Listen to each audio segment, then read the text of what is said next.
Okay, so the stage 2 was obtaining feature description vector. Okay, so now that in the first stage we have detected the key points. Okay, so when we calculate the Hessian, the determinant of Hessian, uh, at whichever position we find the maxima, we take that point as a key point. Okay, okay, so the second stage is obtain feature description vector. Okay, so here are two stages in it. The first is fixing the orientation, which should be reproducible, and the second is we have to extract the served descriptor. Okay, so the stage one, as we saw, the first stage is fixing the orientation. So to fix the orientation, we use uh, Haar wavelet responses in horizontal and vertical direction for a neighborhood of size 6x. Okay, and also the Gaussian weights are also applied to it. So you can see Haar wavelet filters here in vertical direction and horizontal direction. We call it dy and dx. Okay, so the weight of dark part is -1 and the weight of the bright part is +1. So now we have to determine the dominant orientation, which is shown here. So what we do is we we calculate the wavelet responses in horizontal and vertical direction, and then we plot this in a space as given in this image. Okay, and then the dominant orientation is estimated by calculating the sum of all responses within a sliding window, within a sliding orientation window of degree 60. Okay, so here you can see how we plot those wavelet responses, and then we sum, and then we calculate the sum of all wavelet responses. Okay, so the next is extraction of description vector.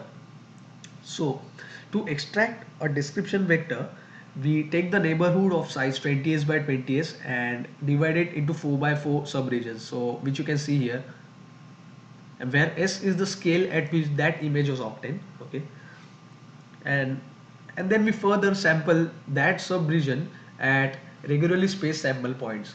For here it is 5 by 5.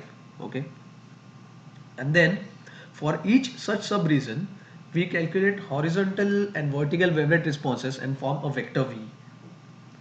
So the formula for that is this, and this when represented as a vector gives us served feature descriptor. So in this way we obtain served descriptor. So after two stages, what we have is we have detected key points and we have obtained a feature descriptor vector. Okay, so this is the outcome of stage 1 and stage 2, where this blue thing shows the key points detected, and this this line shows the direction of the descriptors. Okay, so this image basically shows the key point getting detected and then key point uh, descriptors, sorry. Okay, along with their rotation. Now now we, in the stage 2, we have detected key points and we have those feature descriptors. Now what we have to do is we have to match those descriptors from the training image with the descriptors in the query image. Okay, so now what we do here is we compare features only if they have the same contrast. Okay, so the surf uses sign of Laplacian to distinguish bright blobs from the dark background from the reverse situation. Okay, and so as you can see, this was already computed in the previous stage, so it takes no computation cost here, so this stage is faster. Okay, and because we compare only features that have the same type of contrast, same uh, type of contrast sorry okay, so the same type of contrast, we decrease the speed of computation. Okay, we increase the speed of computation. So as you can see here, if the two descriptors, like two features, have the same contrast, we do the matching, and if they are not of the same type, then we don't do the matching. Okay, so now feature matching, the stage 3 was feature matching where we match. So in related works before, we discussed the another kind of matcher. Okay, now here we and at that time we discussed that we have used flan based matcher, that is fast library for approximate nearest neighbor based matcher. So what we do here is we find the two nearest neighbor matches. Okay, and then as we explained in our algorithm, when our matcher gives us those matches, we apply a ratio test to them to decide if the match is good or not. Okay, so this is the formula for that test. So this is one descriptor, this is another descriptor, this is a distance test, distance ratio test, and if this passes, we say that the match is good. So the next, so this is the outcome of stage 3. We have best matches here. So this image shows feature matching stage in which the key points between train image are matched with the key points with query image. Okay, which is just a rotated version of this. Okay, so we have rotated this. So now we go to the stage 4, and this is our final stage. Now what we did in previous stage, we used query image and found some features points in it. Then we took another train image and found the features in that image too, and we found the best matches among them. So this information is now sufficient enough to find object exactly in the train image. Okay. So basically, to the aim of this stage is to find the query image in train image. So in this image, so in this stage, we already have the matches found, the best matches, and then we find the perspective transformation. But we do this only if the number of best matches that we have found from the previous stage is greater than some threshold. Sorry.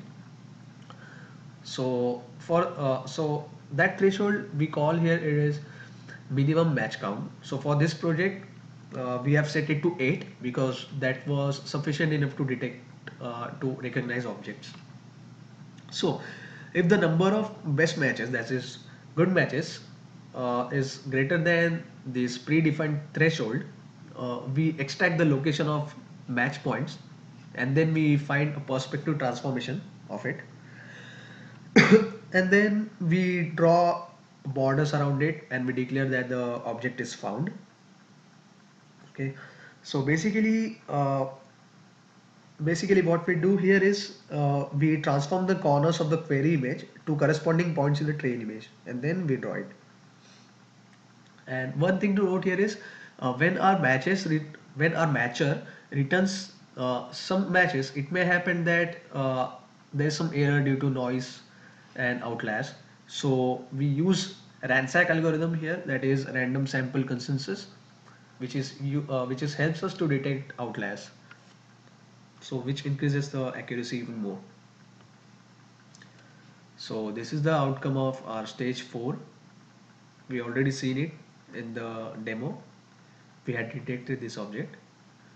So this is the final outcome where we get the object which is detected. Okay. So now it's time for result and conclusion. So we have recognized object correctly with the implementation of SURF. As we discussed earlier, the SURF algorithm relies heavily on Hessian threshold. So if what we noticed is if the Hessian if the value of Hessian threshold is if this threshold goes beyond 5,000, our object recognition capability decreases. Like we cannot recognize object with the same accuracy. And one thing to note here is as we increase the Hessian threshold, the number of key point goes on decreasing. So for this project, the Hessian threshold we set was 2000. Okay, so around 2000 we got decent object recognition in terms of accuracy and speed. Okay, and and the distance ratio test which we perform to see if the matches written by our matcher are best matches or not. So this is the ratio test, and for that we had set some threshold, if you remember. And for this project, we have set this to 0. 0.6. So 0. 0.7 to 0. 0.6, it works reasonably well. Okay, and this minimum match count. So this was a threshold in our last stage where we apply perspective transformation. So to apply those, so before applying that perspective transformation, we first check that the number of matches written by our matcher, and like after applying this distance ratio test, we have our best matches, and then we check if the number of best matches is greater than 8, which is minimum count. If yes, then we calculate the perspective transformation, and then we draw a boundary or rectangle around it, and we declare that the object is recognized. Okay, so continuing. So this is just a table shows that Hessian threshold, the relation between Hessian threshold and key points. So as Hessian threshold increases, sorry, uh, number of key point goes on decreasing. And a thing to note here is from we show that SURF is robust in dealing with rotated and blurred images.